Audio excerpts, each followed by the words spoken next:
Thank you, Janie. Thanks to the club for having me here. It's great to finally come here. I've known about the club for quite some time. People have asked me why I'm running, and the answer is I'm pissed off.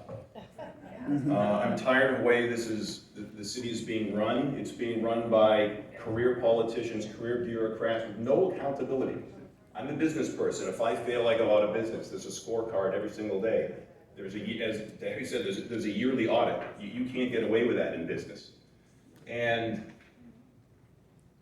I was finally pushed to the brink when the whole defund the police movement started. I was watching a candidates forum, and every single one of them was bragging about defunding the police. This was in the middle of the riots last year. And I went online, I saw that everybody who was running for city council had defund the police on their front page. And I made some phone calls, asked my wife what she thought. I said, I'm thinking about doing this. She said, go ahead. So we do not need career bureaucrats. We do not need more of the same. When the definition of insanity, you do the same thing over and over again expecting a different result. If you vote the same way over and over again and expect a different result, you're insane. Yeah. I am a change candidate. My opponent is a career bureaucrat, spent the last 2 terms as a political patronage appointee of the de Blasio administration. Her claim to fame, she is saying she successfully ran the census. For those of you who don't know what happened, we lost a congressional seat, an electoral vote, over the next 10 years, billions of federal dollars in funding. We now have the least amount of representatives in Congress since 1800 because she could not find 89 people. The population of the city, she's proud to say, increased by 600,000, as if she brought them here. 600,000 people, she had a 61.8% return rate. When I went to school, that was an F. So if a 61.8% return got 600,000 people, that means the 40% that she didn't get a return on, we potentially had 400,000 extra citizens in the city. Not only would we not have lost a seat, we would have gained a seat.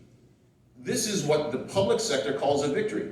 In the private sector, you'd be fired, you'd never have a job again. The only place you could get a job is in the public sector.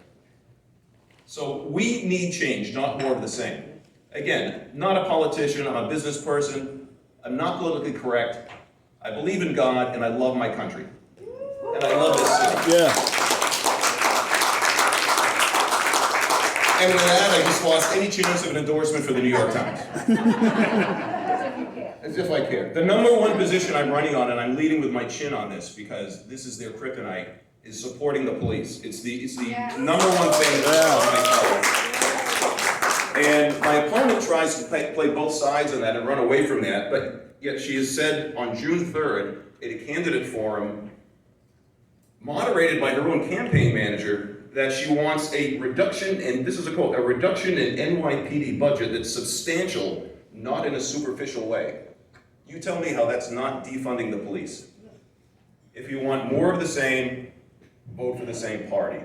If you want change, if you want somebody who's going to stand up for the police, I believe we need to refund, restore, reform, and respect the policemen and women who risk their lives keeping us safe. Yeah. It's time they got support. I am going to do that. I'm going to lead all of you and help you do that as well. And we're going to make supporting the police fashionable again. I'm going to bow out before I get the hook. Yeah. One last thing, a couple of people said, how can we help if we don't live in the district? The short and dirty answer is your checkbook and your Rolodex. That's what all the candidates here need. The 5th district is the most winnable district in Manhattan. De Blasio lost it twice. We can win this. We need support. We need people to believe it and get out there. We will win this district and turn this seat red. Thank you. Yeah. So the 5th district, thank you. The 5th district begins on 54th and 2nd Avenue. It runs up 2nd Avenue to 79th Street where it goes over to Lexington Avenue. Okay. It runs up to 96th Street where it goes over to Park Avenue. Okay. That is us. Yes, all the Upper East Side, Yorkville, even Roosevelt Island, which is the Soviet Socialist Republic of. Yes, it was the old Civil War. I'm on 66 and 3rd, is that? 60. 60, that's what I thought. Yeah. But you have friends on the other side, so. Yeah, okay. So move. Yeah. Okay. Thank you. that's it. Thank you.